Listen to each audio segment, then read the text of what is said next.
आज का वीडियो काफ़ी यूजफुल होने वाला है क्योंकि आप ये देख सकते हैं, जिन्हें पता है वो लोग समझ गए होंगे। कंप्लीट में सिस्टम इसलिए मैं लेकर के आया हूँ, मैं कोई भी पाइप कट करके फेंका नहीं हूँ ताकि आपको अच्छे से समझ में आ जाए। मैं इसे समझाऊंगा आज कि किस तरह से ये काम करता है। एक्चुअली अब क्या है कि गर्मी का समय ख़त्म हो रहा है, अभी ठंडी का समय आ रहा है और ठंडक के समय में जब एयर कंडीशनर को चलाते हैं तो यही एक यूनिट है जो कि जब कूलिंग करता है, कूलिंग को हीटिंग में कन्वर्ट करने के लिए यही एक सिस्टम होता है जो कि कूलिंग और हीटिंग दोनों देता है। और किस तरह से हीटिंग से कूलिंग में कन्वर्ट होता है और कूलिंग से हीटिंग में कैसे कन्वर्ट होता है।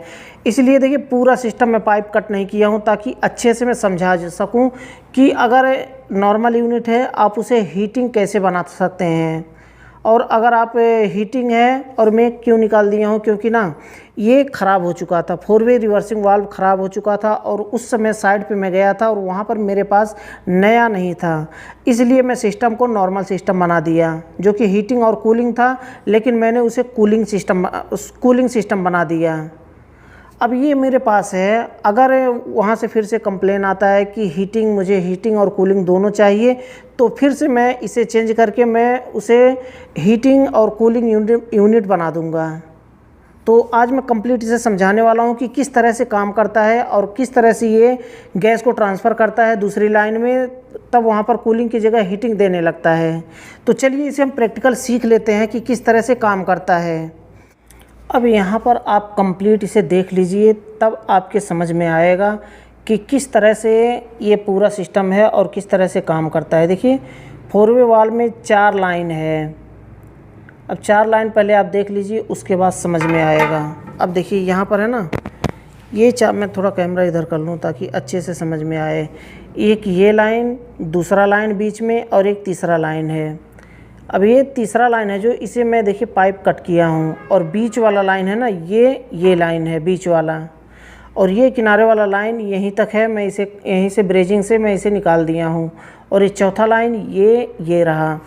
अब देखिए होता क्या है कि कंप्रेसर का एक डिस्चार्ज निकलता है। नॉर्मल सिस्टम में क्या होता है कि कंप्रेसर से निकलता है और सीधा डिस्चार्ज के कंडेंसर में जाता है, और कंडेंसर से लिक्विड लाइन के रास्ते से इंडोर में जाता है, इंडोर में कूलिंग करके वापस मोटे पाइप के रास्ते से कंप्रेसर के सक्शन लाइन के रास्ते से फिर से वापस कंप्रेसर में आ जाता है, फिर से डिस्चार्ज में भेजता है। ये नॉर्मल सिस्टम का काम होता है। लेकिन ये कैसे काम करता है, थोड़ा कैमरा मेरा नज़दीक पड़ रहा है। अब देखिए डिस्चार्ज जो फेंकता है ना, वो सीधा ये पतले पाइप के रास्ते से डिस्चार्ज, कंप्रेसर का डिस्चार्ज फेंकता है तो कंडेंसर में नहीं जाता है, कंडेंसर में नहीं जाता, पहले यहाँ पे आता है। ये पतले पाइप के रास्ते से यहाँ से जाता है ना, इस 4-वे रिवर्सिंग वाल्व में चला जाता है। और इसमें एक स्विच होता है, मैं पीछे के रास्ते से दिखाऊं, यहाँ पे एक स्विच होता है, इधर से दिखाऊं शायद अच्छे से समझ में आए। फिर ये पतले पाइप में आता है, इसके रास्ते से आप देखिए ना, नीचे से ये इसमें 4-वे रिवर्सिंग वाल्व में चला गया।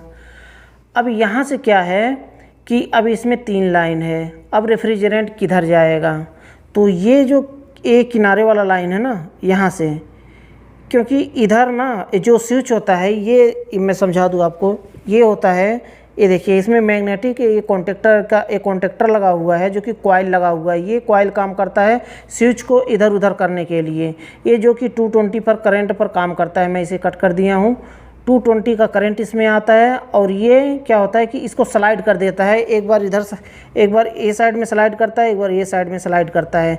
तो रेफ्रिजरेंट यहाँ से आया और यहाँ पर देखिए यहाँ पे स्विच लगा हुआ है सफ़ेद। अब जिस मोड पर रखे हुए हैं, अगर कूलिंग मोड पर रखे हैं तो कूलिंग मोड जैसा काम करेगा, वो भी अभी मैं समझा दूँगा। तो ये स्विच एक बार इधर आ जाता है, इस लाइन को बंद कर देता है, एक बार इधर आता है, इस लाइन को बंद कर देता है। तो दोनों मोड पर अभी मैं बता दूंगा। तो देखिए यहाँ पर रेफ्रिजरेंट इसके रास्ते से यहाँ तक आ गया। अब क्या हुआ कि कूलिंग मोड पर है तो स्विच क्या है कि इधर है, स्विच अभी ये इधर है, यानी कि इस लाइन को बंद किया हुआ है, इस लाइन को यहाँ पर बंद किया हुआ। रेफ्रिजरेंट इधर जाएगा नहीं, लेकिन आएगा, आने का रास्ता है लेकिन जाने का रास्ता नहीं है। तो वो भी अभी समझ में आ जाएगा। तो ये रास्ता खुला है। अब यहाँ से रेफ्रिजरेंट, यहाँ से ना ये देखिए, यहाँ से रेफ्रिजरेंट इसके रास्ते से चला गया कंडेंसर में, कंडेंसर में चला गया। उसके बाद वहाँ पर कंडेंसर पर हीटिंग किया। ये नॉर्मल मैं बता रहा हूँ, जो कि कूलिंग के समय जिस तरह काम करता है। कंडेंसर में गया, कंडेंसर में हीटिंग किया और हीटिंग करके लिक्विड लाइन के रास्ते से कूलिंग कॉइल में चला गया, और कूलिंग कॉइल से वापस जब आ रहा है सक्शन लाइन के रास्ते से, तो सीधा कंप्रेसर में नहीं जा रहा है, सीधा कंप्रेसर में नहीं जाएगा, बल्कि इस लाइन में आएगा। यहाँ पर ये जो सक्शन लाइन जो इंडोर से आ रहा है ना, वो सीधा इस लाइन में आएगा। अब इस लाइन के रास्ते से यहाँ से ना थोड़ा जगह होता है, इसके रास्ते से ये बीच वाले रास्ते से चला जाएगा कंप्रेसर में। ये कंप्रेसर का है, कंप्रेसर का सक्शन बीच वाले के रास्ते से चला जाएगा। फिर से अब नेक्स्ट साइकिल क्या होगा, यहाँ से डिस्चार्ज फेंकेगा कंप्रेसर का, इसके रास्ते से यहाँ से 4 वे रिवर्सिंग वाल्व में आएगा और इस रास्ते से चला जाएगा कंडेंसर में। कंडेंसर में फिर उसके बाद हीटिंग किया, हीटिंग करने के बाद लिक्विड लाइन के रास्ते से चला जाएगा कूलिंग कॉइल में। वहाँ से इंडोर से जो सक्शन लाइन आ रहा है वो यहाँ आएगा। यहाँ से फिर क्या करेगा कि यहाँ से थोड़ा जगह होगा और यहाँ से वापस चला जाएगा कंप्रेसर में। ये हो गया साइकिल, 2 साइकिल हुआ जो कि कूलिंग के समय करता है। अब हीटिंग के समय कैसे काम करता है, जब हीटिंग मोड पर काम लगाते हैं ना, हीटिंग मोड पर रिमोट से जब सेलेक्ट करते हैं तो पीसीबी में क्या होता है, हीटिंग का एक रिले लगा होता है 4 वे रिवर्सिंग वाल्व के लिए। तो रिले वर्क करता है और रिले का सप्लाई जब यहाँ देता है ना, यहाँ पे एक यहाँ पर न्यूट्रल दिया जाता है और एक लाइन दिया जाता है जो कि 4 वे रिवर्सिंग वाल्व के रिले से निकलता है इंडोर में, और यहाँ से आता है इस कॉइल में, और ये कॉइल काम करता है और स्विच चेंज हो जाता है। स्विच पहले यहाँ पे था, अब स्विच यहाँ पे चला गया। अब फिर उसी तरह से कैसे काम करेगा, सिर्फ लाइन चेंज हुआ, कंप्रेसर का चाल नहीं चेंज होता है। अब देखिए इसका साइकिल कैसे होगा।